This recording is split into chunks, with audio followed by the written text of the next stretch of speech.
So this video is going to talk a little bit more about how to find the area of a circle. It's a full circle.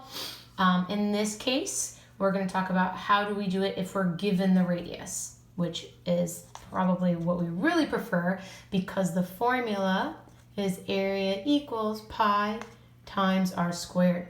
So what are the pieces? We're looking for this, which means we need those pieces. Pi you always have. We're going to basically use the number 3.14 right now. It's obviously something that you can plug in on the calculator by hand. You can use the pi button, but I really would say use 3.14 right now. Makes the numbers shorter to work with. The radius, remember the radius is the center to the edge, how far we are from the center to the edge. So we're given that. Then we're going to have to square it.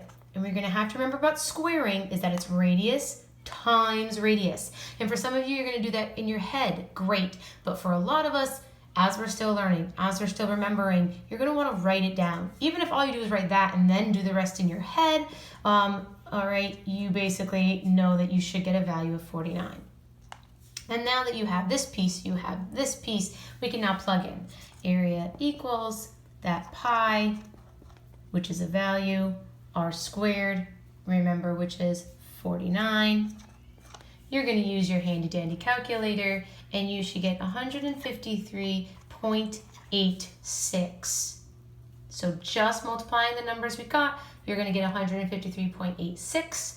Remember with area, the label, but then it gets the little 2. That little square mark now goes to what the units are. So the area, basically all that space that circle covers is 153.86 square centimeters.